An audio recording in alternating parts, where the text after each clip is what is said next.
And we are live. Bradley, you want to say anything to the audience before we start the show?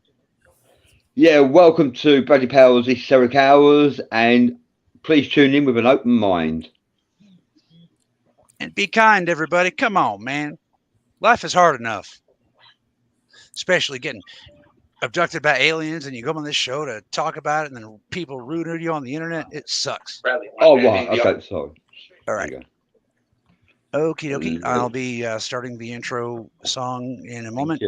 Bradley, make sure you check on that echo. All right. Yeah, I'll put with it. All right. Yeah. Starting Esoteric Hours in 5, 4, 3, 2, 1. It no longer matters who's crazy and who's not. The world is on fire, and no one is going to put it out for us. No matter your race, religion, or creed, we are all in this together.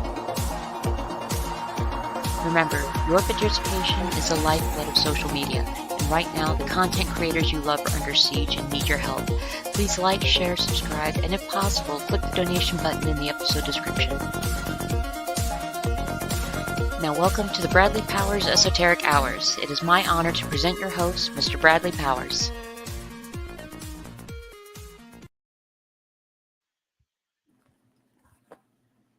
Mr. Powers. Paging Mr. Powers. Hello, hello.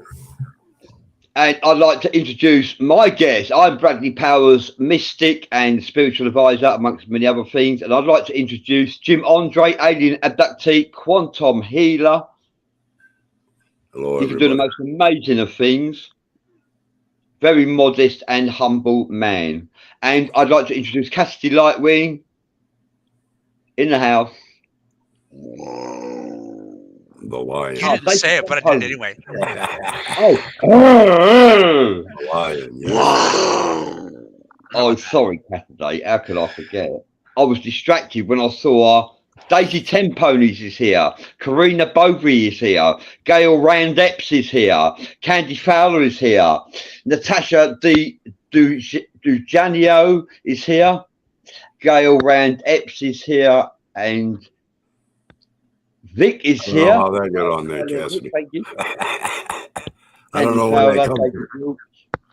Hey, we got to fund it somehow. I mean, look at Bradley's camera quality. We got to get him a new camera, man. To be honest with you, I don't even know what that's all about. I don't really understand it. It's all technocratic stuff in the back. Yeah, I don't understand it either, but it works. Hi, everybody. Yeah, hi there. And today we will have a special guest called Marianne Clarke, and she is from Ghost House Paranormal. She is from, and she has some paranormal phenomenal experiences to share. She is blessed with some gifts from the gods, if you like. She can do the most amazing of things. Hi there, Donnie Loffridge. Thank you for joining us. Hi, Donnie. David Nash is here, along with David Daly. We've got the two Davids in the house. That means it's going to be a good show. Yeah, aren't they like our version of the two Coreys from the 80s? Also, if you're having trouble with YouTube watching this show, go to my timeline and you will see this show on my timeline. I don't know if that's Marianne, but someone's saying it's not letting me on, so that's probably Marianne. God Almighty. I'll see if I can get you another link, Marianne. In the meantime, for those of you who are wondering, the best place to watch the show is going to be on YouTube. For whatever reason, StreamYard picks up YouTube's comments better than anywhere else. So, all right, and I'm going to see what I can do about helping Marianne. I will be right back. You guys enjoy. Okay. Yeah, that's fine. Oh, it's just me and Jim now. We got to wing it, Bradley. Let's wing it. Yeah, we've got it winged it. We've winged it before. I would just like to say the premiere of Esoteric Hours, our first show, a couple of weeks ago, has actually pulled in over nearly 1,000 viewers. So that's really good news. Yeah, that's pretty impressive. Nearly 1,000 viewers tuned into Esoteric Hours when we was last here. So thank you for that, for everyone for tuning in. Thank you for that so much. It's a pleasure to have you near us. I'm about to post this into the group. No, not in the groups, into the messenger. Actually, do that now. And so, what are the short greys that Jim Andre is affiliated to? Jim Andre gets downloads from the short greys. What are they saying now, Jim? Any good news to share? No, it's not looking good, to be honest with you. Oh, right. I mean, I don't want to sugarcoat it, you know. Well, we all heard what Dr. Greer said. You know, Dr. Greer kind of validated what we've been bringing to you guys for years. Right. That esoteric, secrets. That's what we do. And no, it doesn't look good. But keep in mind, folks, we have to get through this part to get to that Star Trek golden age. It's just gonna get a little bit worse before we get there, but we're almost there. And the only thing wrong with that is the time limit involved. You know what I mean? That's right. The sooner the better. But like I was saying earlier, there comes a time where you will reach a point of no return. Right. Well, that's why where we're trying to fund the expeditions that we're trying to fund. So if you guys want to learn more about that, you can check out BleedibgViolinStudios.com, Parafem Entertainment. What other websites are we trying to advertise with this? I think we. Yay! Yeah, we got her. Our guest is here. But yeah, if you're interested in helping see these expeditions go through, check us out. Welcome aboard.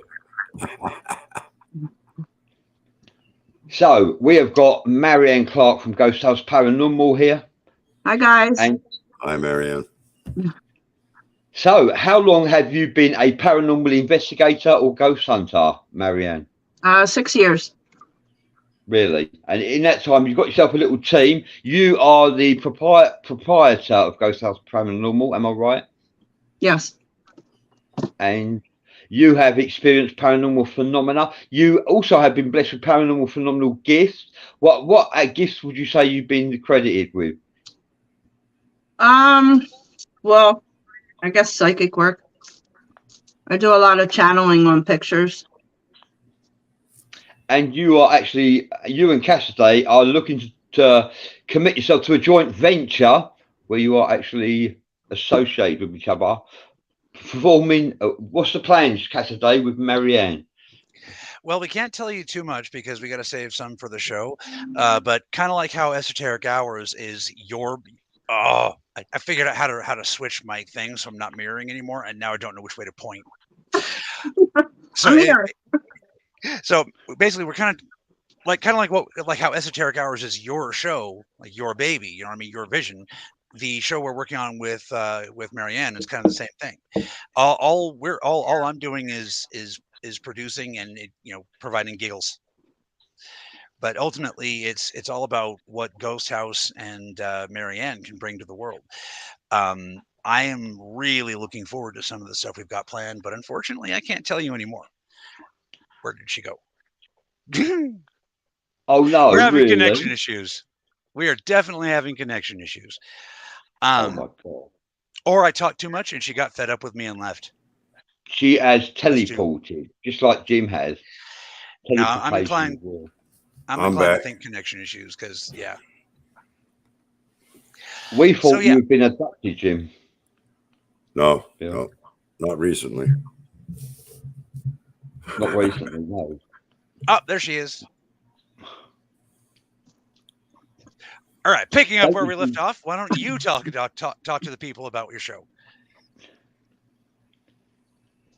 Yeah, what my show you want to do with it? EsotericHours is raw, original. We interview people from the streets.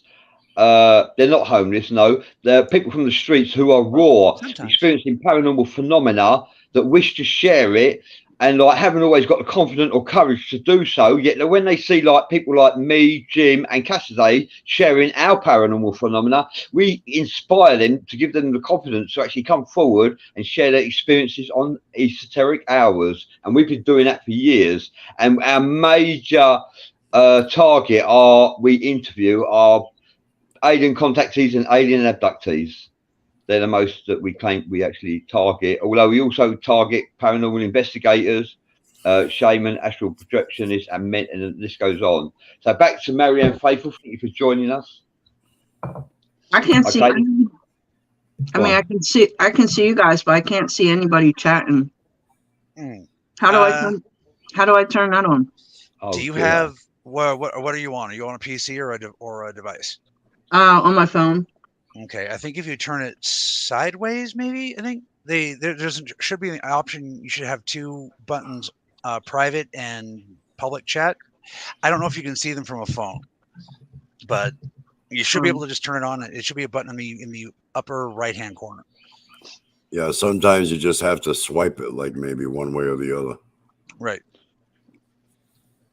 I know when I'm coming in as a guest, I'll get two options which will be like a private chat and a public chat. Like here, I'm going to type hi in the private chat. Right. And you so you should see hi and in the private chat section.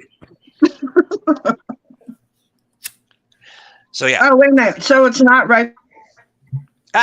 She pushed the wrong button. I'll bet you. She pushed the wrong button. Yeah. So in the meantime, if I may, so Ghost House Paranormal is a group like she said, they're psychic. They put their money where their mouth is. They help people. They've been helping people for quite a long time. You press the ejection button. I don't think I'm fully equipped today. I'm sorry. I'm not going to touch my phone no more. That's it. Yeah, probably a good idea. If it makes you feel any better, I'm not allowed to touch my own equipment because I'll break it. I have to have Ray come in here and do stuff for me. Oh my gosh. It says chat is like, I don't know are you guys seeing anybody's comments? Because I can't see nothing. Yeah, we are. Yeah, okay. We see them. Yeah. Oh, well. Hi, everybody. Hi, Gail. Okay, so can you see the comment on the screen? Hi, Gail. Okay, cool. Yep. Okay. Yeah, you guys, your audience members should only be able to see the chats in the venue that you're at. So if you're at Mr. Powers' EsotericHours show, you'll see the chats there. If you're coming in from the Lion, you'll see the chats there. That's kind of why. Yeah, that's kind of cool part about StreamYard. It aggregates the comments. Gotcha. So, but if any comments come in directly for you, it'll go right on the screen. All right. Thing. So I was just telling the people how Ghost House Paranormal actually puts its money where its mouth is and actually uses your abilities to help people. Yes, sir. Yeah. Would you like to expand? I try. Well, which part do you want me to tell about? Well, you know me. I always want to talk about the work we do with kids, or the work you do with kids. Okay, so I have had the pleasure of assisting on a few cases. Yes, sir. So I can tell you a story about, well, an incident, not a story. It was about 2 months ago. Somebody had contacted me on Facebook. I was actually watching something about missing children, and they were doing a live. And I told them to send me a picture, and they did, and I just channeled in on it, and it took me all of maybe 4 minutes. And I start texting everything back to see if I could help. And I put in, where I thought she was and what was going on. And excuse me. So I did say, so today's Wednesday. On Friday, the little girl, I don't like to say dead, but I like to say deceased. She'll be deceased on 3 weeks from now. She is not in the state. She's about 2 states over. She's with a guy who I want to say he's a pedophile. He does have a gun.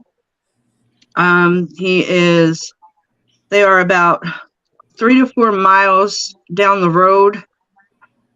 There's a lot of construction that you have to go around. Like you have to go around all this construction to get to where they're at this point. I see a red roof building. There's a snow mound. And, they've been talking a while on media, I presume. And Yeah. So, and it was about, I want to say 3:45 in the morning. The mom had contacted me and sent me a scanner, like an audio tape of the scanner. Right. And it literally said that you have to go for about 4.5 miles down the road. There's a lot of construction.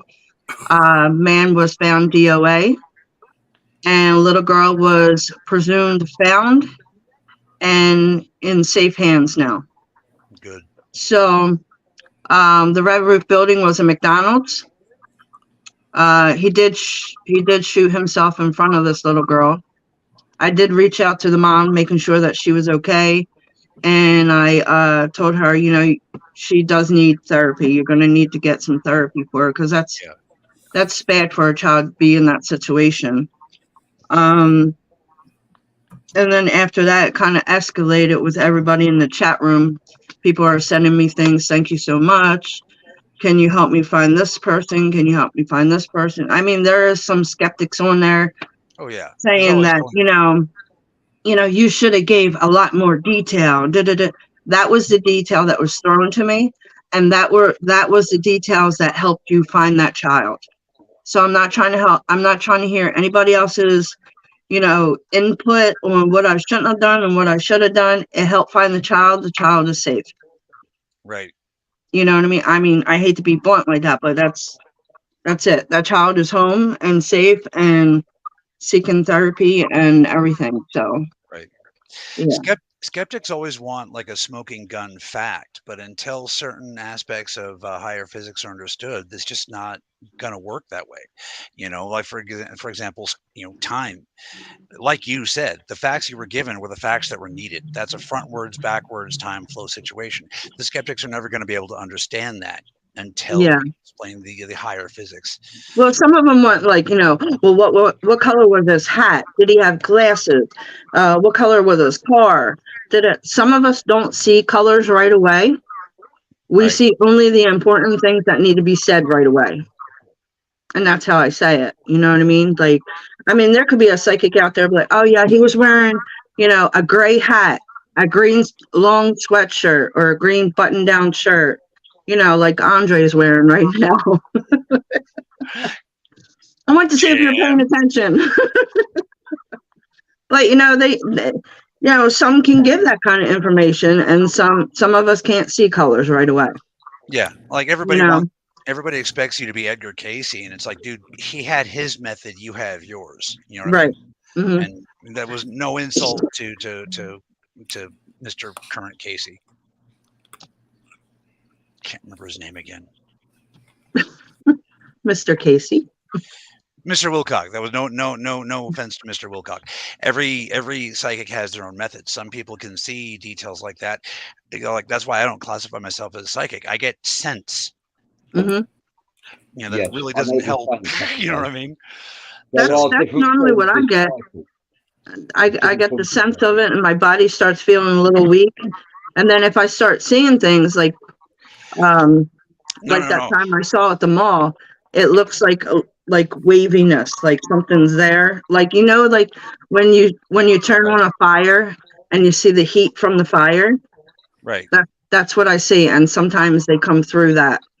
Right. I guess it's my own little portal way. I don't know. I meant sense as in scent. As in, like, if I was on that case with you, I'd been, I smell French fries. Then we're going to get French fries. Yeah, pretty much. So it wouldn't have been very much use. No. You get what you need to get the child out of danger. Yep. And that's just the way it is.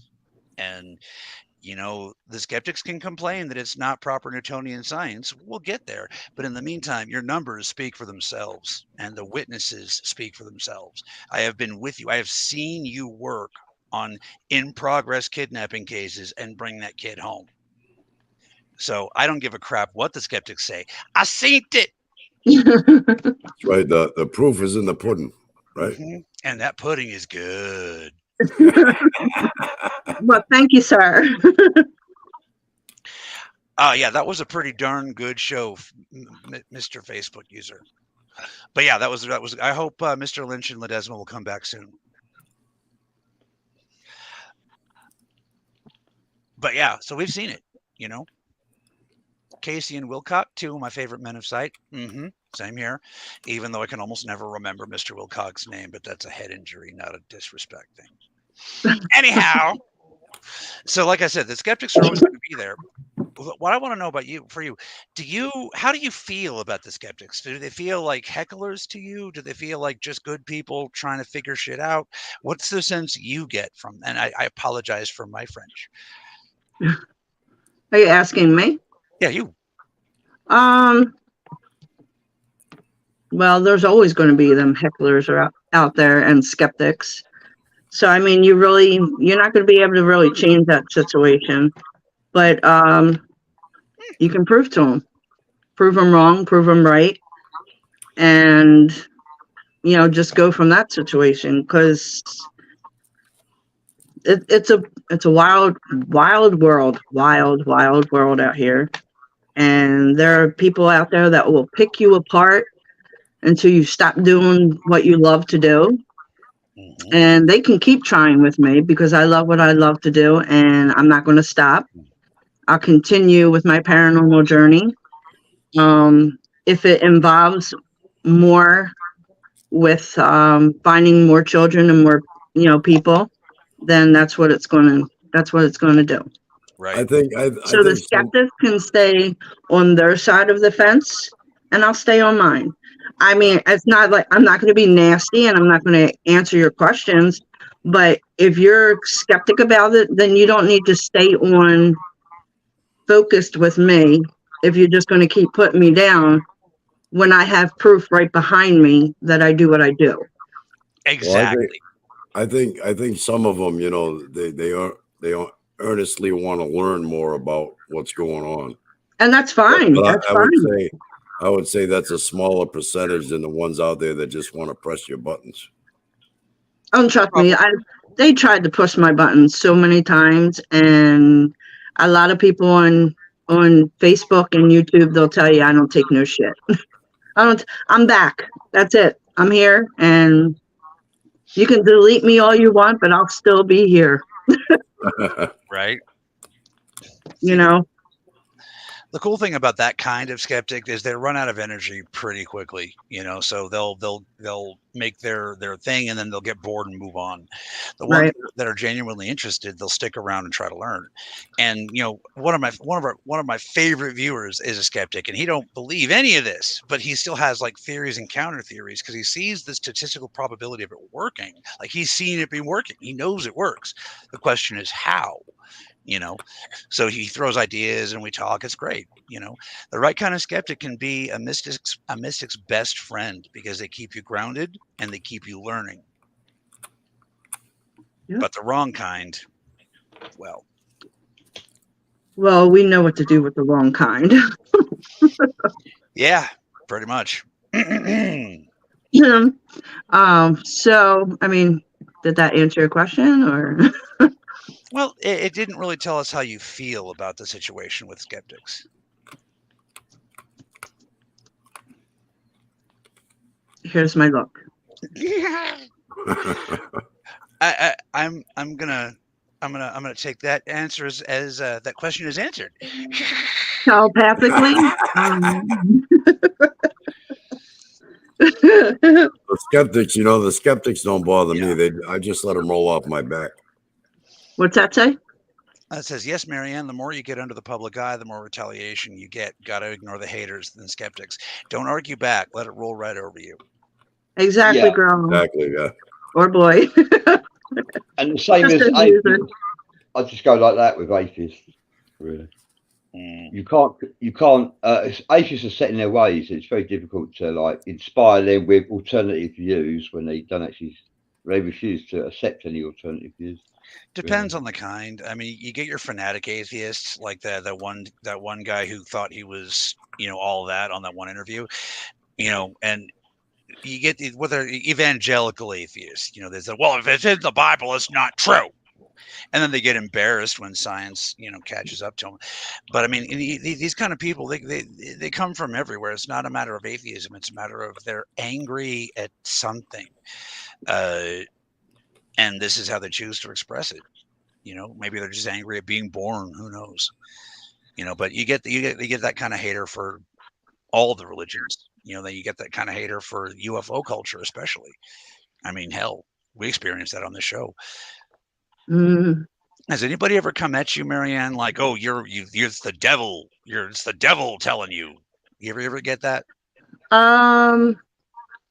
Yeah, I've been told. I do a lot of TikToks too, and there's quite a few people say that I have a dark side to me. Don't we all? Yes, I do. I mean, some psychics. I mean, most of them. Mhm. They can't read past me, and I don't understand why. They always say, you have something dark. You have something dark within your soul and your eye, and you're just not letting it go. And I said, and I don't need a psychic to tell me that part.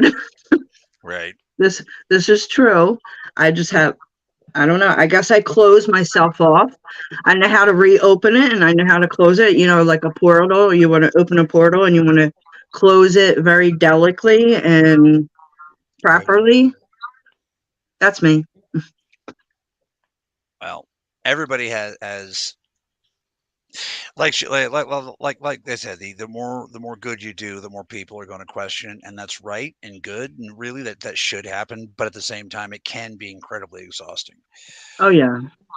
Well, after that situation where I was helping that lady, and I felt like I wanted to go to sleep really bad because I really had a really bad headache, and I woke up, just as she was sending me that text of the scanner audio. And I literally had a headache for 3 days. It's like a paranormal headache that I could not get through. Right. Like I couldn't see past it. So I was like, you know what? I know that was the real deal then. That was the real shit. Right. And sometimes that's psychic mediums or whoever. When you're working in the paranormal field, you get that paranormal headache. And it can last for a good 4 or 5 days, depending on where your location was, what you were doing that day, what kind of equipment, you know what I mean? Everybody has their own different ways of doing stuff, but that night I had a headache for it was 3 days straight. Yeah, I would think that it would depend on the type of entity that you're working with as well. Yeah. I hadn't even thought about that. So, do different kind of entities produce different kind of physiological results? Oh yeah.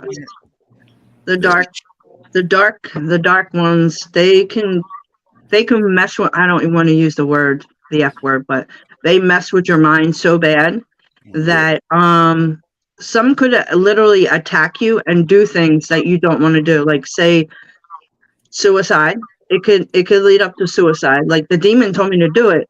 I just went on an investigation, and I felt like I got exercised, and I got the demon just jumped inside me, and here I am sitting at the hospital because I have marks on my arms because I wanted to commit suicide so bad. Like they literally can attack you bad. Yeah, that's why you have to try to protect yourself a lot of times, Yes. When I've been a voice hearer for over 20 years. When I first became a voice hearer, the entity I had with me was 8 years. I had him with me, and he actually convinced me to drive my car off a cliff, and I changed my mind at the last minute. But different entities can do different things. But lower vibrational demons that vibrate on a lower vibrational frequency, they despise mankind, and they have no compassion about how far they go with you, to be honest. Yeah, you have to be really, really careful. It's almost like I said before, it's almost like opening the portal to your body or your soul. You don't know what's going to come in it when you're in an investigation or a location. I mean, you got to go in there with protection.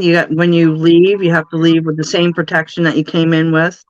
Never, ever, ever take anything off a location, because if you go into it, just say you're going into a private house, like a residence, and you see something that you like a piece of jewelry that, like a grandmom's ring or a brooch or whatever. I think that's what they're called, brooches. and you take that out of that location, you're automatically bringing something into your home.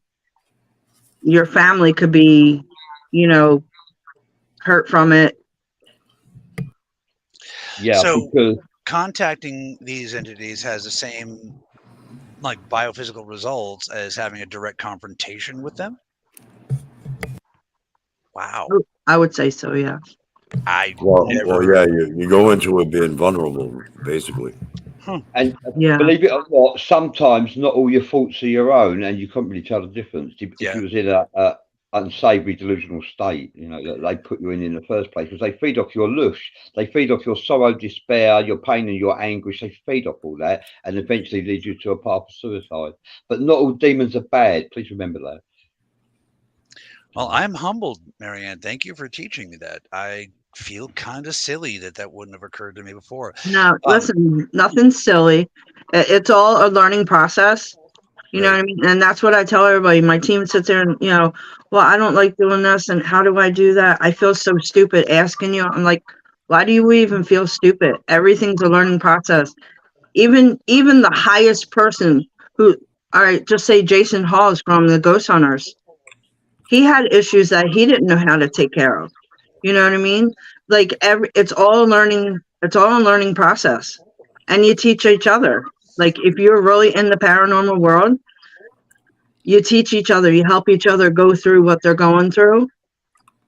Yeah. On that note, do you have anything to say to young channelers about any of this, like the danger, the feelings, I mean, that just put a whole new dimension on what you do for me. So I'm going to process well, it. a lot of they do say a lot of children see what adults don't see. Like they're much more what's the word? Perceptive. Yeah, to seeing things. So they could see things before we would even see them. If you're not channeling in at that certain time, they'll be like, "Oh my God, did you see that? Did you see that?" And now you're like, "Whew, let me focus. Let me focus." You know what I mean? So, and also, when puberty is very prompt time when a lot of young children experience paranormal phenomena around the time of puberty. That's true. Tiffany says, yes, Cassidy, they can be very kind or mean and want to karate chop or kick your butt to Mars. They are random. Yeah, I guess I always figured that channeling spirits was like the safe way. You know what I mean? Rather than direct confrontation. I mean, when you're doing channeling, you sometimes you can come into something that you don't want to channel into. Right. And when you're performing rituals from the occult, sometimes you have to be spot on and precise and in detail with the words, because if you're not, you could get an entity that comes to you pretending to be that person when actually they're not. So you have to be precise. Wow. Yeah, you know the kids' minds. The kids' minds are passive. You know, they're neutral. So yeah. So they are able to perceive better than an adult. You know. Shannon says, "Good morning, everybody." By the way. I would say if children or teenagers want to get into the paranormal world, get some education from, you know, like other teams, reach out to paranormal teams. Or if you want to do psychic work, reach out to the right psychic mediums, and they would love to help out. You know what I mean? We're all here in the same world, I want to say. Yeah. And remember, just like we demonstrated, you never know everything. Mm-hmm. The more you know, the more you realize you don't know. Yeah, doesn't that suck? I mean, does that suck for anybody else? That's. Are you having a cocktail? Because I'm having one too. Can I put that on? No, this is just good old-fashioned coffee. Yeah, because you could actually learn something, and you suddenly opens the door to a load more questions that you got to ask. Yeah, yeah, that is behind every truth. Sometimes there's a hidden truth. I mean, there was a situation with me and Cassidy. What situation? You care to share that one about my doll? Which one? Oh, the scary one? The Lightwing. That one? Okay, so yeah, this was basically right after I first met Marianne in Ghost House, and I was checking her out, like, all right, who is this person? And this is before I'd seen what I'd seen, so I just kind of creeped onto one of her live shows, and and didn't say nothing. I was just creeping.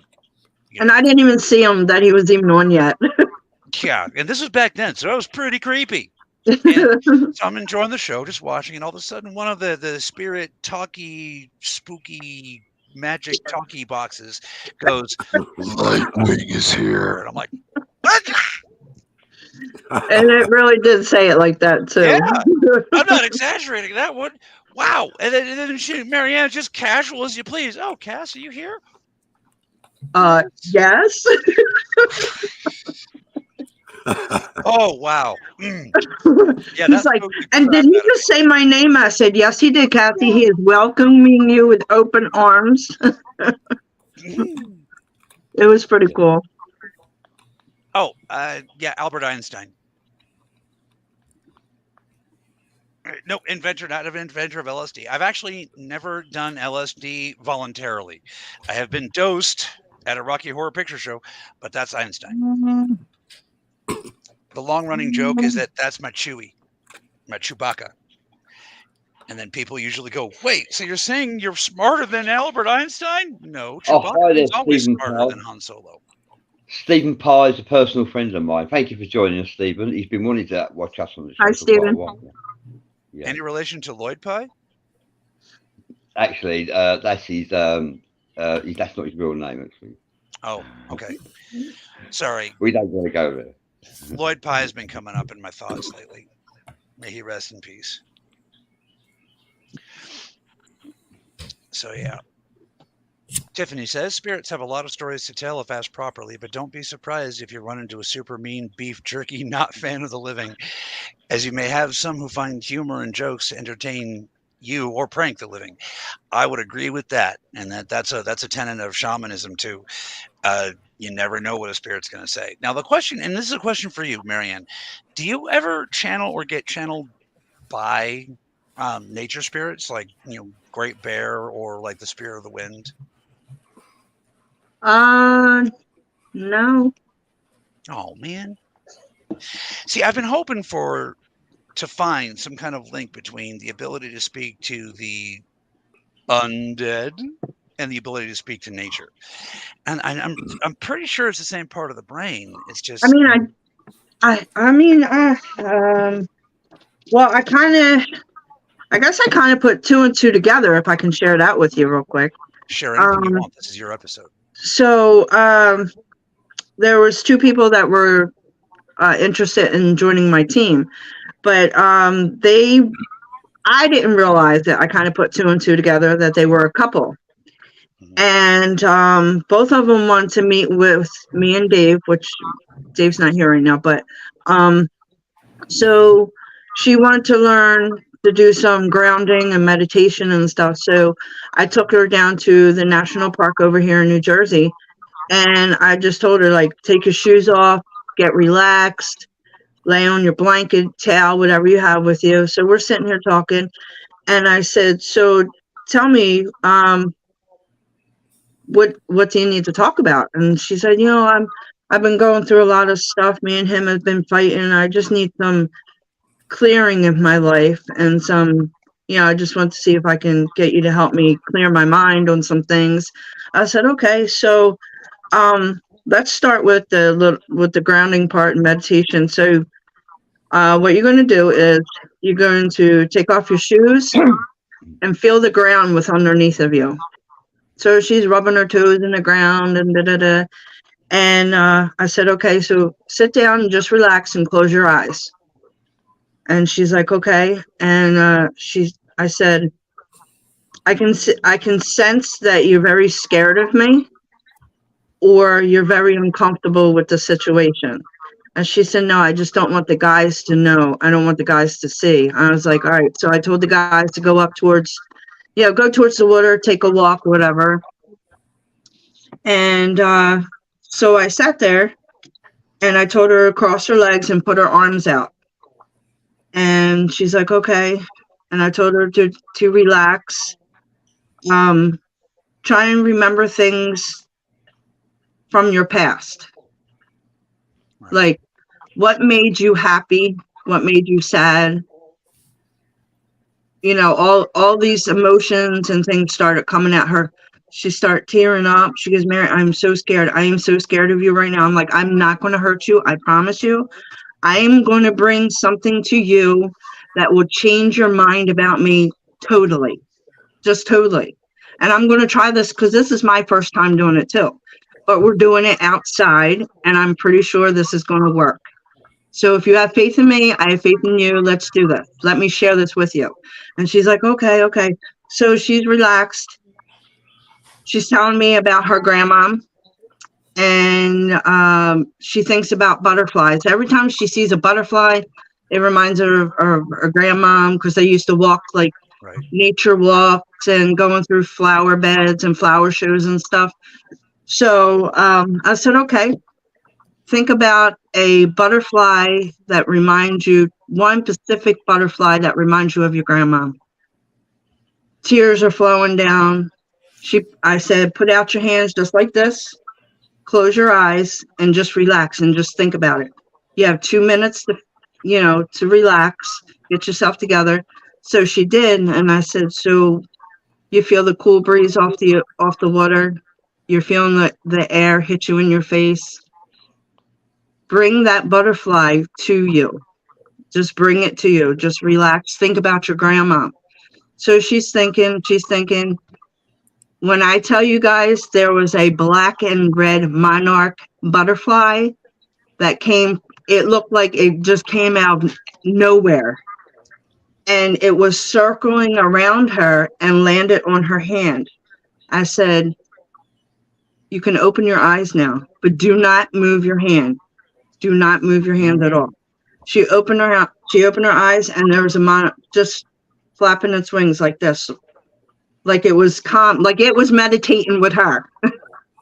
And she's like, oh my God, Marianne, how the fuck did you do this? Oh my God.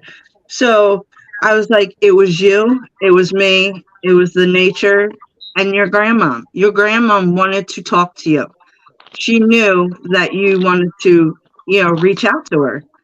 And she's like, oh my God. She started crying. She's like, thank you so much. And to this day, sometimes she'll contact me and say, I think my grandma visited. There's a butterfly. I was like, yes, it was. Yeah. That is a beautiful story. Yeah. So, I mean, it's kind of lengthy. I'm sorry, but. No, absolutely. It's interesting. It's yeah. So I guess that's kind of like what you're asking about, if I reached out to nature things, animals and. Not exactly. So, it's also possible to communicate with animals. Yes, I agree with that, Jim. Psychically, you can tune into animals as well, and also you can tune into animals they come in from the next life as well. You could take animals come and visit you. That's possible as well. And I'd just like to say, I've got some really good news. We've got 35 viewers at the moment. It's quite good. Hi. Now, you want what's cool? Literally every culture on the planet, with the exception of the far northern tribes like the Salish and whatnot, they I don't want to use the word Eskimos, but if I use the word Eskimo, we all know who I'm talking about. But that's not what they call themselves. Anyway, they all agree that butterflies are very deeply connected to the spirits of the dead. Now, here the cool part is, folks, we can actually prove this with modern Newtonian science. There are several species on the planet like butterflies, mantis shrimp as well. They can literally see the wavelengths of non-visible light, so they'll follow spirits and whatnot. So we're gonna, yeah. Well, what's fascinating is when they're a caterpillar, and then they weave their themselves into the cocoon. Oh yeah. And through they transform into a butterfly. So that must be a heck of an experience. I mean, you're a caterpillar in one form of on one shape or form, then you build a cocoon, and then you transform into another shape within the same existence. So they must know and realize something. Yeah. From what I understand, what the consciousness experiences during the chrysalis process is a likened unto a really, really intense ayahuasca trip. Candy Fowler says It'd be metamorphosis. Yeah, it would be interesting to be able to figure out whether or not a butterfly actually recalls being a caterpillar at one time. They do. Yeah. They tested it. They retain their memories and personality traits. Do they? Yeah. Just like we do when we cross over and experience transition into the next life. Many of us do as well. I'd like to say hi there, Maria. Thank you for watching. Stephen Parr, thank you, Maria, for watching. Hi there, David Wilkes. I think I said that. Yeah. Hi, guys.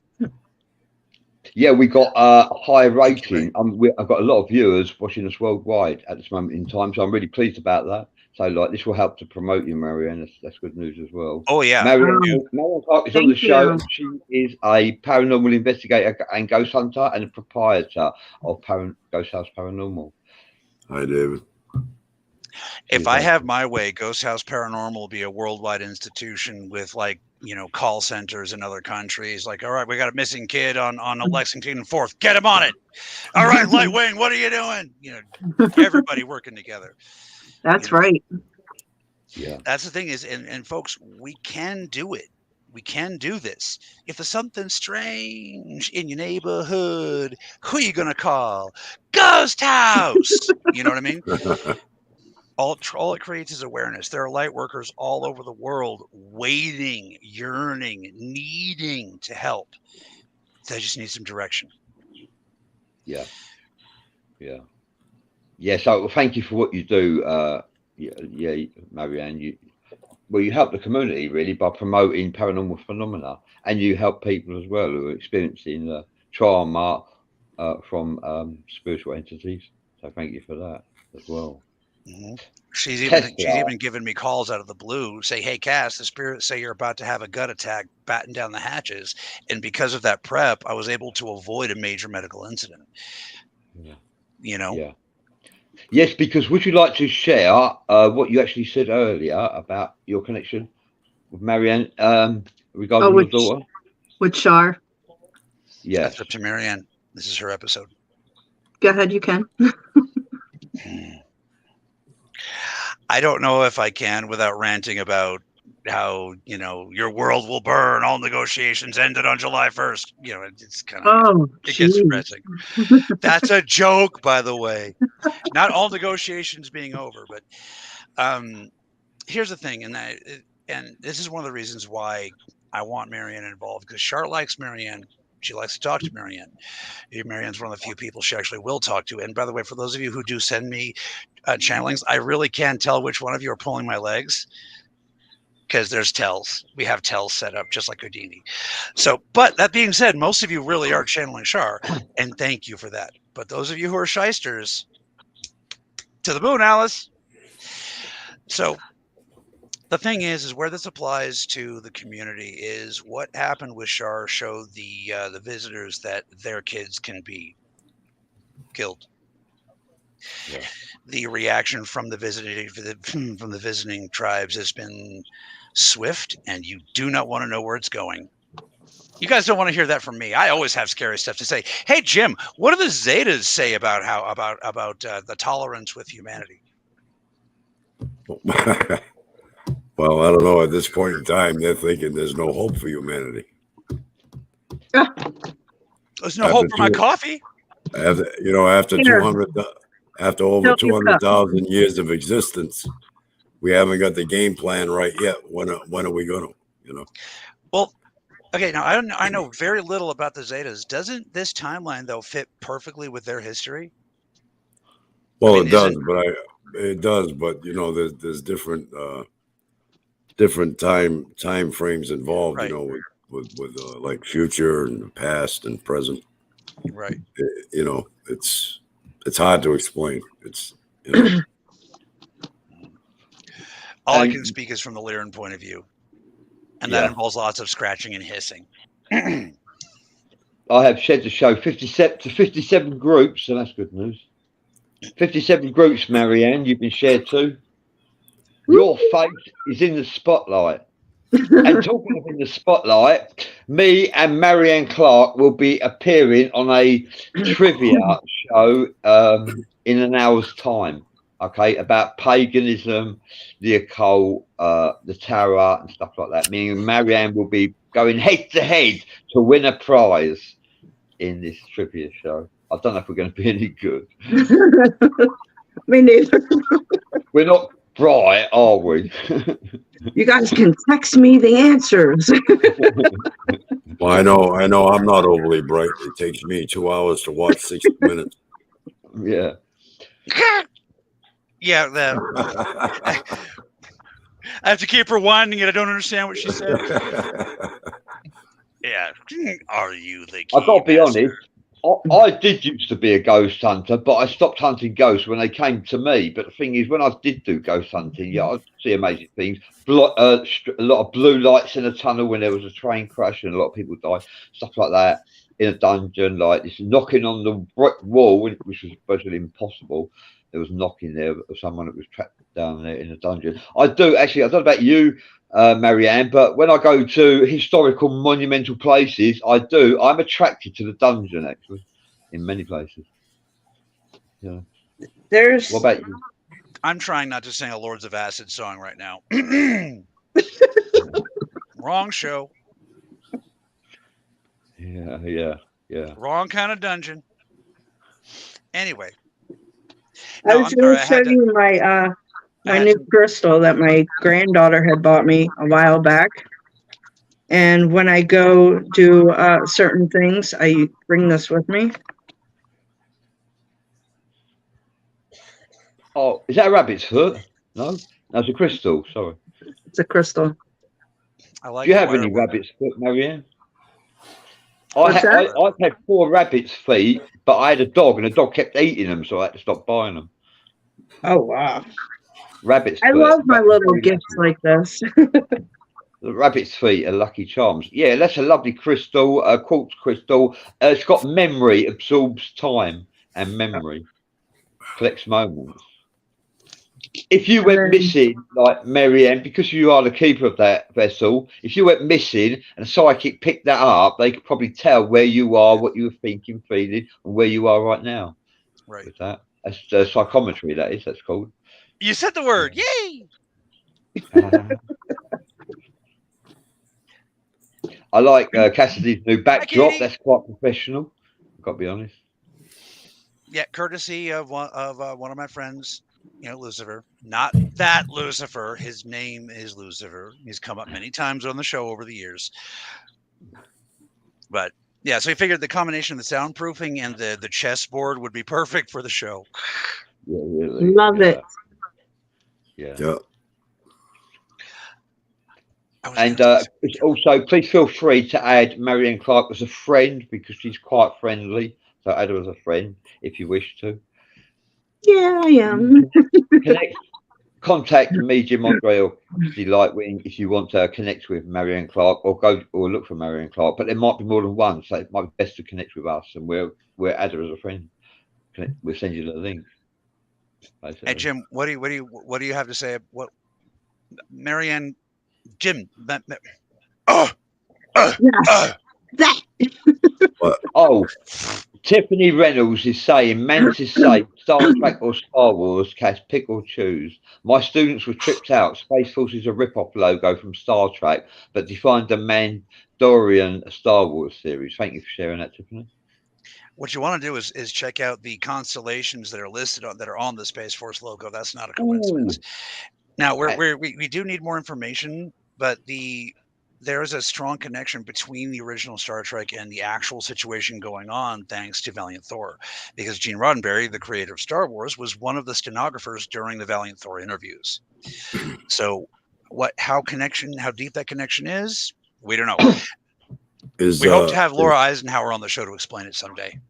Oh yeah, she knows a lot. Yeah. Is Valiant Thor? Is Valiant Thor still here, or is he left? Is Tiffany still I don't know. Yeah, Tiffany's still here.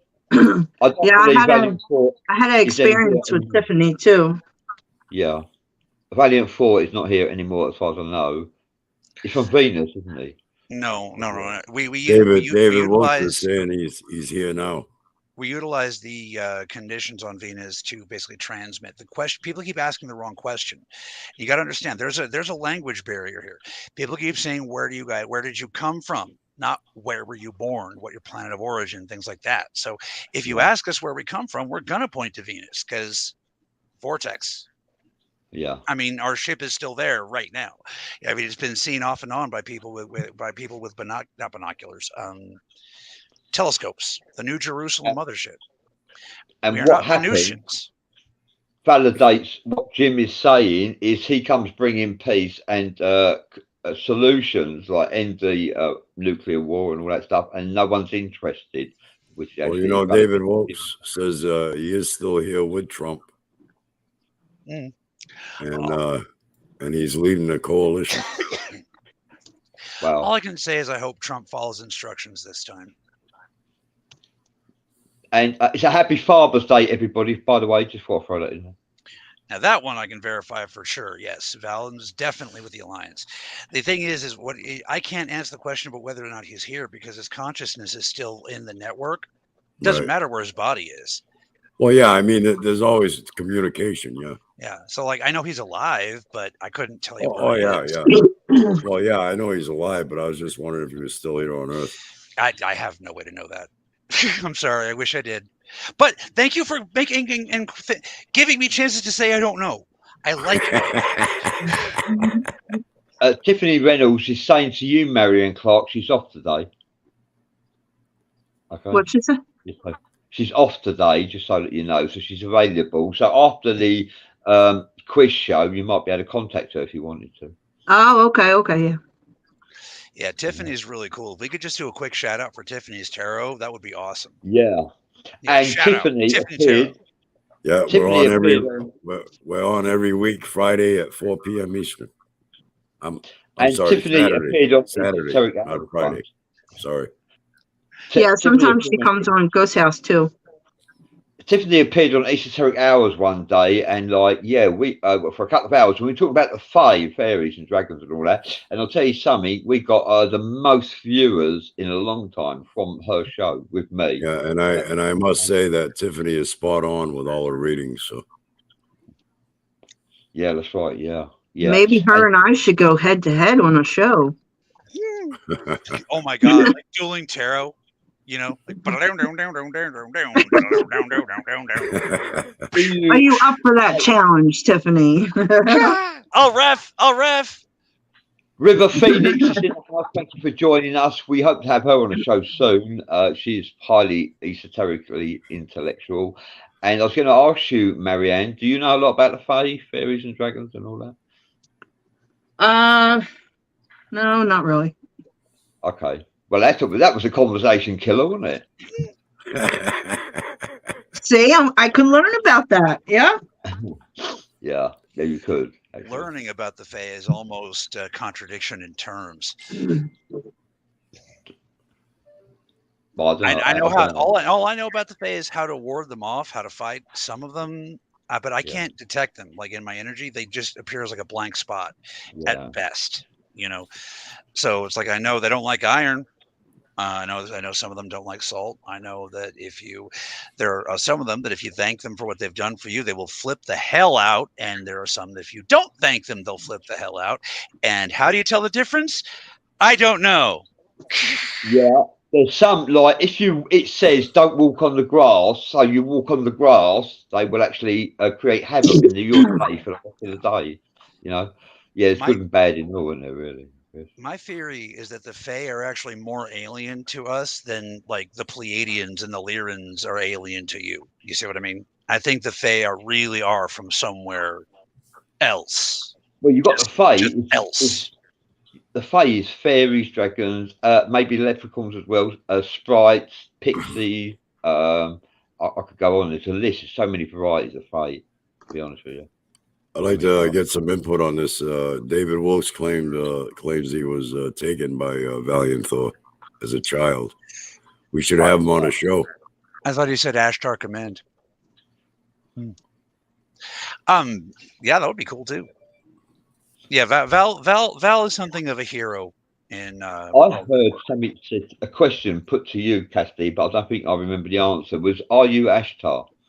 yes, Because there's more than one. I'm one of them. Yeah, Yeah, I'm not sitting here going, "Look at me, I'm the Ashtar." It's just been an observation.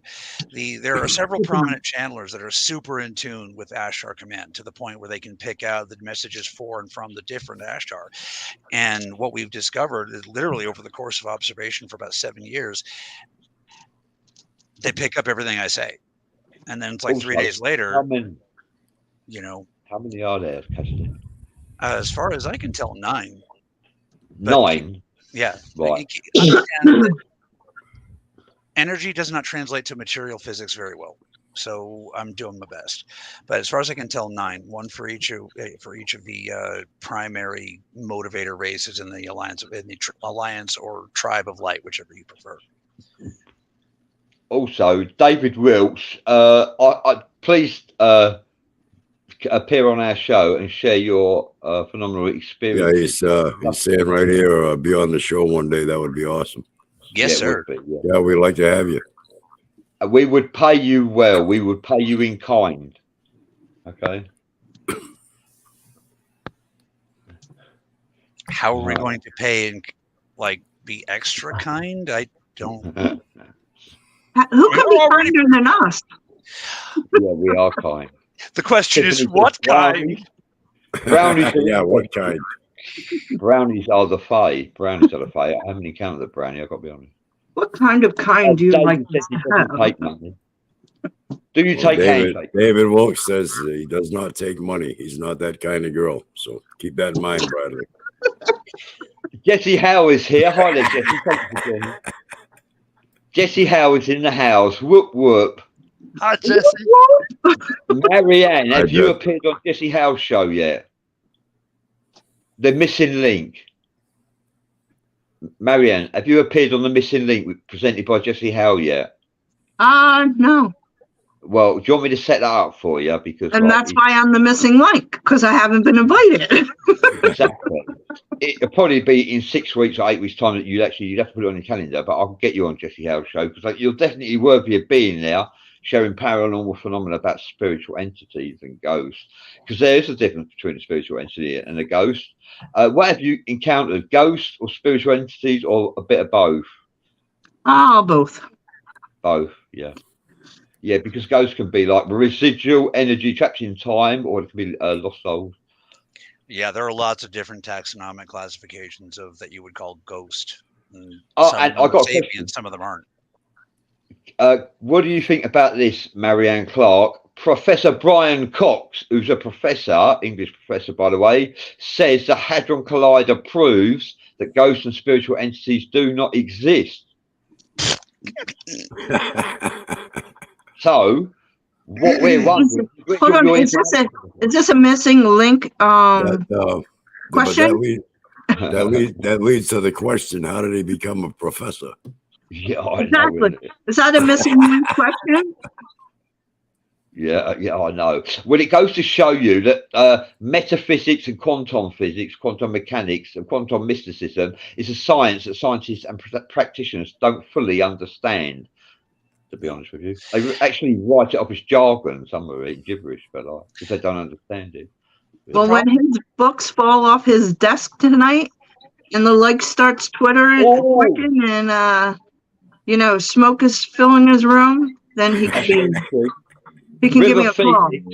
River Phoenix says, how would Professor Brian Cox know from CERN that they don't, spiritual entities and ghosts do not exist? How would he know they don't exist? Well, because he's never seen one. That's the answer. Point of fact, they know quite the opposite. They're in a cover-up mode.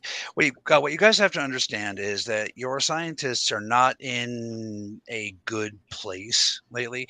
I'm going to give you guys an example. When I was coming up, I brought the proof to the scientific community that the 24th chromosome was in fact special, and what it can do and all that stuff. And I was drummed out of science so hard, just like like brutalized out of the scientific community. Fast forward 20 years. Oh, hello, look at this, the chromosome. The problem is, folks, is that what you guys think of as scientific experts are actually cult leaders. They don't actually care about the science. They're trying to prove their special little thing, and they don't care what the special what anything else is. So this guy got to be a professor of CERN by saying the right answers to the right questions that tell the hires up he will play ball, he'll play the cult. And I'm going to give you guys a perfect example. How many of you were taught and you do take your tests in school that you had to say that Columbus sailed the ocean blue in 1492 to prove the earth was round, right? Trouble is, the same year that Christopher Columbus sailed the ocean blue, the globe was invented and released for purchase to the customer. So it's bullshit. And if you actually pay attention to the classes and give the correct answers on the tests, you fail your tests, and then you do not advance. Science is the same way. Okay, what you have to do is you have to say the thing they want you to say, and then they let you advance. But the thing they want you to say is not the information and what you are directly observing under the microscope. It's all a cult. The real scientists are getting drummed out while the cult scientists are getting lifted up, like Bill Nye telling everybody, Bill Nye, the civil engineering guy, telling everybody that their genitals are imaginary. Yeah. Also, Hollywood had a globe back in the 1920s, I think. And how could they have a globe of the world in the 1920s when NASA hadn't been to space at the time? Because the almost like literally every culture on the world can mathematically calculate that the earth is round going back 10,000 years. This whole flat earth thing, it really is kind of dumb. Flat earth. Oh. Yeah. It's okay. Any level of direct basic observation will tell you how the stars move, which will tell you how the planet's shaped. You know, the most primitive culture that we can bring up, even in their cosmology, the earth was a globe. You know what I mean? So. Well, do you believe in the ice wall then? And over the ice wall is continents and continents where the Cyclops and Mentors and Centaurs exist as well as other species over the ice wall. I invite anyone who believes in the ice wall, go study humpback whales. Your studies will take you beyond where the ice wall supposedly is, and you will see it is not there. Do you believe in the ice wall then? And over the ice... One there. Echo! Sorry, that was me. Now, that being said, guys, the Earth is not completely round either. So we should be coming together as conspiracy theorists with the flat earthers, and like everybody should be coming together and comparing notes to find the truth. You know what I mean? The Earth ain't completely round either. It's actually slightly donut shaped, but they don't want you to know that. Sorry. Cassidy, would you like to appear on a quiz show with me and Marianne in 45 minutes? A little short notice. Yeah, in 45 minutes. You look great for the part. It's about mysticism, paranormal phenomena, spiritualism, and all that sort of stuff. If you guys want. Yeah, it'd be great to have you. Do you want to come, Cassidy, in 45 minutes? I don't know. I've been limiting my contact with humans lately because I've been getting a little tired, and I have discovered that people hate me because of how much I fucking know, and it's like, well, what do I do about it? You show them off. Yeah, maybe. Yeah, like you do have haters, I agree. Like, which is like I have haters too. Like, not as many as you got, and like it's amazing that you got so many. Yes, because like what you know, really. That's what I reckon. I don't mind the haters because the people that hate me based off of literally zero evidence. They hate me because a random religious fanatic on the East Coast said I wasn't Native American. I don't care. Yeah. Like, when you see what makes these people cheer, you kind of don't care about their hate. Not long ago, I lost 8,000 members of a group because I got accused of being a devil worshipper, and because Jim's associated with me, he also lost. Yeah, you know, I keep getting blocked by different members because of Bradley, and I don't even say anything or put my 2 cents in. And for the record, I'm not a devil worshipper. I'm affiliated with the occult, and I'm not a devil worshipper. I pay homage to all, but I don't worship anyone. But like, yeah, Jim got booted out of the group as well, and like 8,000 members we lost. Wow. It's been an unfortunate fact for about 11,000 years on this planet that the occult is associated with destruction. Part of the reason for that, if you go back into the deep anthropology, is many cultures blame like wizards and shamans and things like that for the cataclysm. Even in Judeo-Christian, thing, well, what was it that caused the Great Flood? God got pissed off by how wicked people were. Yeah. So, it's going to get associated until we can. Yeah, that's right. Well, you said that today. Me and Jim shoves this down my face quite a lot, actually, and you have brought it up to shove it in his face because God was fed up with evil people. That's why he flooded the earth. So you fight evil with evil, is that it? Yeah. Just like you fight fire with fire. No, I don't think that's really the solution. The thing is, what we fight with. In other words, what is the meaning of the word divine? Is without sin, right? Without sin. Divine means to be without sin, right? God says, "Thou shalt not kill," but yet he openly admits to killing millions by flood. So hold on, this is one of the big misunderstandings. The commandment, as written on stone, is not "Thou shalt not kill." It's "Thou shalt not commit murder." Big difference. Well, what would you consider causing a flood to get rid of people? Would that be just killing, or would you consider that murder? Do you consider it genocide when you wash your mouth out with scope? What would you consider Hitler did? That's different. That's murder. No, but I'm asking you a question. When you get a big swig of mouthwash, in your mind, are you committing genocide, or are you just getting rid of the bacteria that are causing sickness? Well, that's natural throughout all of nature. Exactly. If a tsunami comes out around and wipes out 250,000 people at one time, do you think the universe gives a shit, or does it feels guilty in any way? All right. No, absolutely not. The thing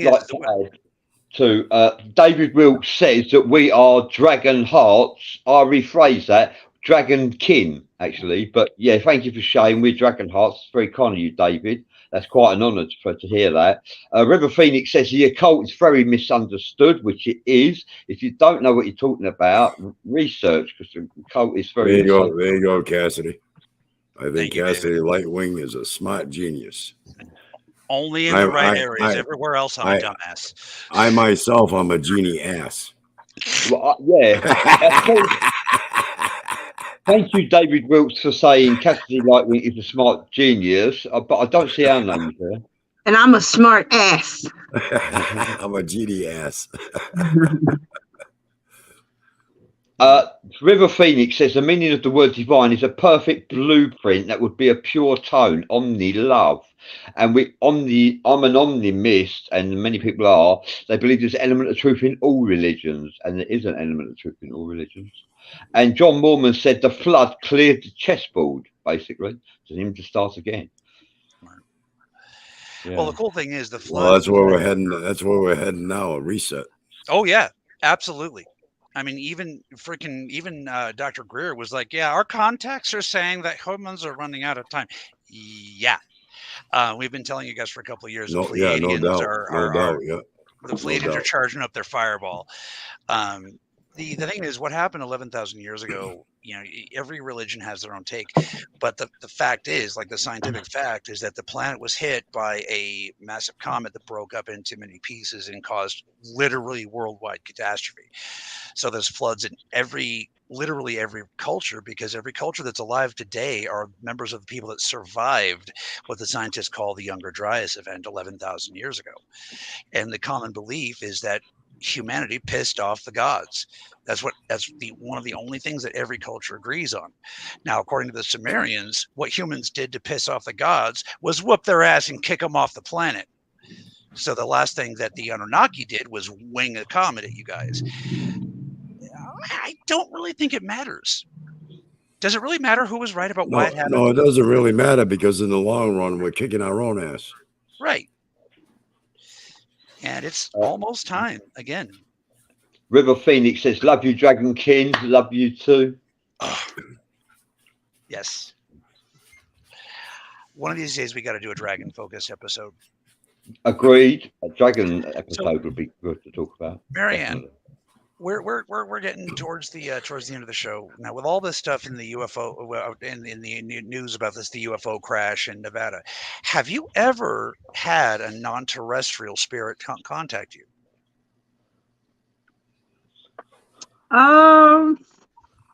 Well, I mean, besides Sharp. I mean, I had something happen to me when I was younger. They were something was flashing a light through my room, as if they were looking for something. It looked like a beam of light flashing through the light, and I was kind of hesitant to look out my window, but when I did, can you get down? It like disappeared. Like I couldn't see anything. And probably about like within that hour, my friend John had contacted me and said the exact same thing happened to him, but he was abducted and I was with him. And I can't remember anything from that point, but he does. Right. Now, do you think we can get him on the show sometime? Like both of you yes. together? I was trying to get him on tonight with you guys, and his brother is in some kind of rehabilitation center. So he's going to contact me when he's available, and then I'll contact you, and then we'll set something up. If his family needs healing, Jim and I are here, and so are many other light workers. That's you guys. I'm talking about you guys. That'd be great. And when Cassidy was mentioning that we should do a show about dragons, I agree with that. David Wilkes mentions the name Avalon. Avalon is related to dragons and Merlin as well. I've been to Tor Abbey, which is up on a massive hill, and it's very massive. And it looks down on Glastonbury, and it also looks down on Avalon, where Avalon once was, which was an isle, and which is not there anymore. But it is still there, actually, but just in a different realm. So, yeah, Avalon would be good to discuss that. Avalon does cross over into my studies because I've done a great deal of research on Arthur, mostly because of you win the Merlin thing, and then I can't remember his name, Barry John Bauer. Ha! Oh right, yeah. I remember Barry. Yeah, supposedly King Arthur was buried at Avalon in some versions of the legend. Yeah, I actually believe King Arthur was buried at Glastonbury Abbey, where 7 feet down the monks found him, and they found him and Guinevere together, 7 foot tall they were. But many people claim that King Arthur was buried where they say because to create tourism, to attract tourism to their chapel. I think he's been moved several times. Yeah. That could be. I find that similar to there's this place in Japan that supposedly, according to the local lore, that's where Jesus settled down. And according to this legend, he switched places with somebody at the crucifixion, then moved to Japan, settled down in this town, and became a garlic farmer. Lived to be 120 some odd years old. And believe it or not, Jesus Christ came over on a boat with Lady Pendragon and visited Stonehenge. He came over with Lady Pendragon, who's related to King Arthur Pendragon of King Arthur and the Knights Round Table. And yeah, he actually came over to Stonehenge, where he met a few people that I know he met, but saying it, like he actually met Merlin, but he met Merlin because Merlin's a Time Lord, even though the time frame don't match. Merlin's a Time Lord. That's how he met Jesus. Hi, Tommy. Yeah. Yeah, we're having some connection issues, Gail. The question is, and this is not just for Gail, but for you guys, are you finding that it's freezing for you guys right when we're starting to get deep? Because it seems like that from my end. I haven't had any problem on my end so far. King David Wilkes says Pendragon. Yeah, King Arthur Pendragon. That's right. Yeah, no, I've had no problems here at the moment either, and we are peaking in ratings. It's very good. Thank you for joining us and watching the show. EsotericHours is back with Cassidy Lightwing, Jim Andre, and we have a special guest, Marianne Clarke from Ghost House Paranormal. It's been a very interesting show as well. We will be closing the show soon, in about like 10 minutes, I reckon. So, like, if there's anything, Marianne, is there anything you'd like to share with us that you think we should know? No. Just stay safe out there. Awkward pause. Marianne, I asked for something and you give me an awkward pause. Oh, you put her on the spot rather suddenly. All right. Let's try this. Do over. Take two. Let's see. There's somebody on the other side. David says there's somebody on the other side. When they figure out we're talking about something they shouldn't be said, you start to see a slowdown. That's kind of what I was asking you guys. So yeah. That seems to happen quite frequently. Yeah. And I'm going to read this from River Phoenix. She says, yes, Merlin is an ascended time master, a time lord, yeah, from outside of our universal time matrix. He was a 96-strand DNA time lord from beyond the beyond. Thank you for sharing that with us, River. It definitely needs to be heard. Huh? We've lost access to your links. Yeah, see, now I'm getting a notice here that says, yeah. StreamYard has lost access to your LinkedIn account. And the reason, because like some of our topics are not savoured by everyone, I guess. Well, yeah. The whole word occult, it refers to secrecy, not evil. A lot of people think occult means evil. No, it just means secret. And people are afraid of what they don't know. So, ipso facto, minimo magico, occultism is considered evil. Yeah, so, David Wilkes says like a walk-in. Yeah, walk-in. We could probably do a show on walk-ins as well one time as well. Walk-ins are true. They really do happen.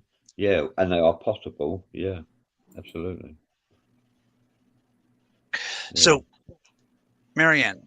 Yes. If you had your perfect budget to do any kind of show, what would we do? Or what would you do? I just put that we in sorry about that. What would you do? If I had the money to do it, if I had the budget to do it, I would probably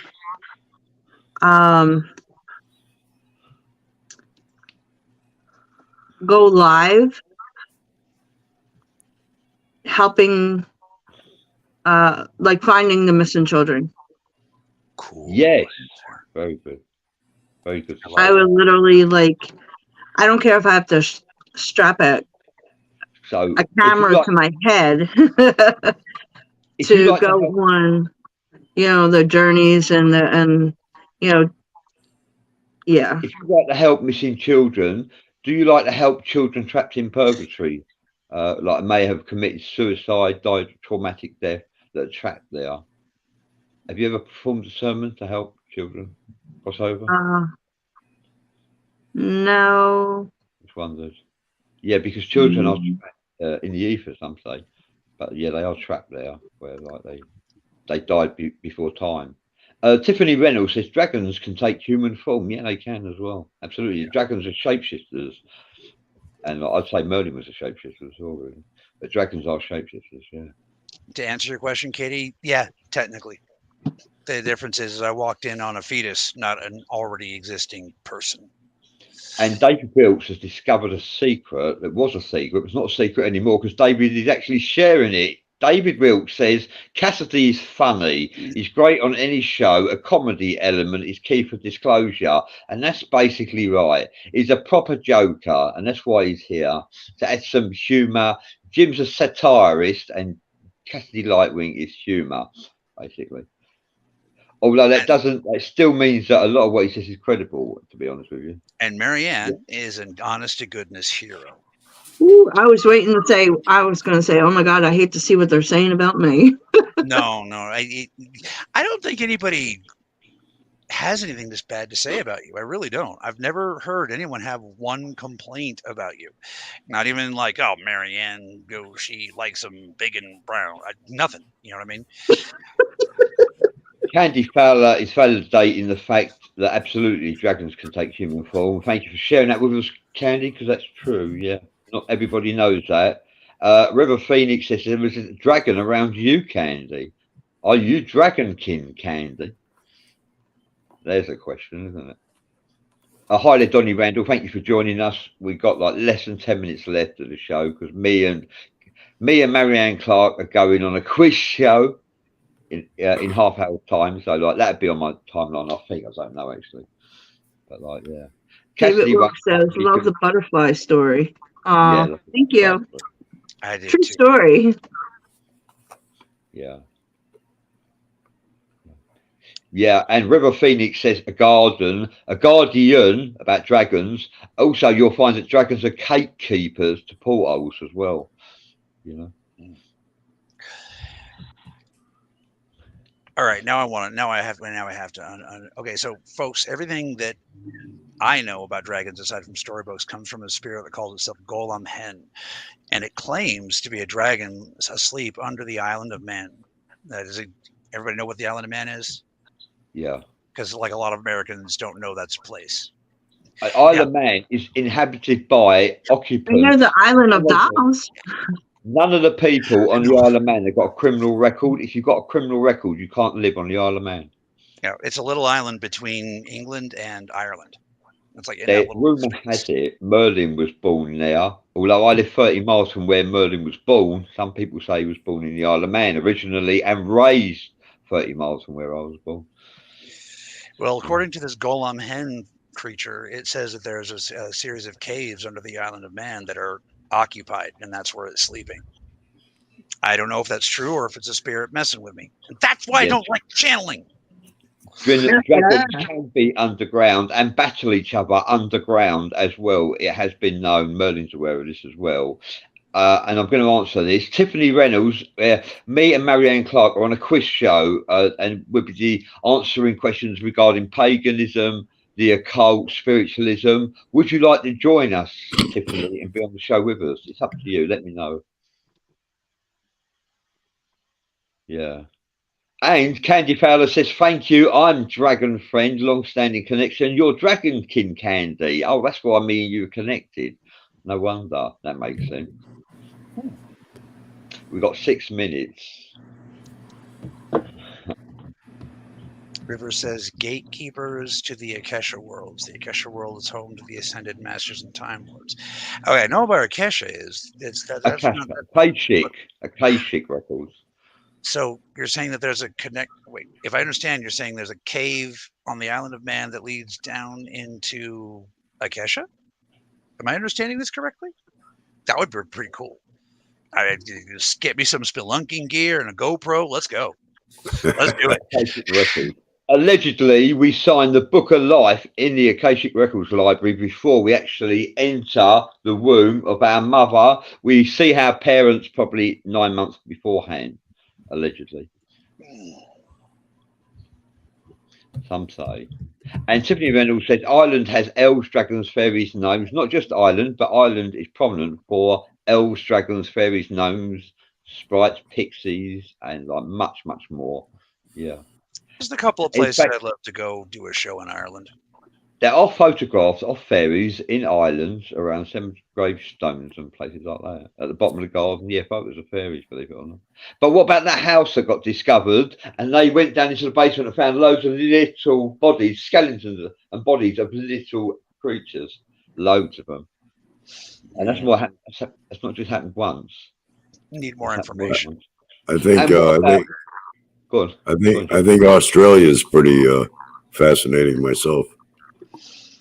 And I'm going to mention something because Jim can relate to this. The Hadron Collider, allegedly they are saying that they have actually connected with a entity from Saturn, from hell, an entity which they are actually communing with at this moment in time. Don't know what you think about that. That's what they say. Well, like I said earlier, CERN is covering up quite a lot. They've actually had contact with Made people. contact, yeah. Right. CERN is actually could be the best thing for humanity or the worst. It just remains to be seen how you guys use it. Yeah, basically. River is answering your question here, Cassidy. Right. So that's okay. So you're talking about the normal way to access a cache. I thought you were talking like you could go under like with a camera, you know. River Phoenix is making the point that Akasha world is not to be mistaken for the Akashic world. They are different, both different. So that's what I mean. No, that's an extra dimensional place. I think I was. What I was trying to ask is if he's thinking of Agartha, you know, because I know apparently you can access Agartha through many of the entrances. And dude, I live in Denver. Trust me on that one. There's lots of them. I mean, you've all heard about the Denver airport. All right, don't go downstairs. There's nobody there. And the show is in 20 minutes. We're going to have to end this show now. Tiffany, can you appear on that show with us? You'll be welcome to join us. Yeah. You'll probably be the one who wins the show and gets all the questions right. The show's in 20 minutes, Tiffany. Okay? This show's got to come to its end because me and Marianne are appearing on the quiz show. All right. I'm queuing up the end credits. So I'd like to say thank you to our guest, Marianne Clarke, for joining us from Ghost House Paranormal. Thank you so much, Jim Andre, Quantum Healer, Alien Abductee. Thank you, Cassidy Lightwing.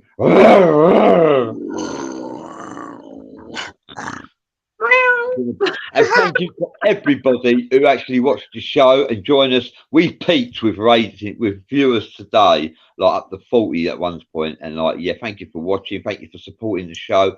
And thank you for your contributions in the group, in the chat forum. Thank you so much. Over to you to kill the show, Cassidy Lightwing. All right. Put the show to rest. Love you, everybody. Be safe out there. Peace. That's all the time we have for now, dear lights. Thank you so much for joining us. If you enjoyed the show, don't forget to hit that like button and share with your friends. We have a great many people to reach, but we are only as strong as our signal. The world can be a scary place, but you don't have to face it alone. We love you, everybody. Be safe out there.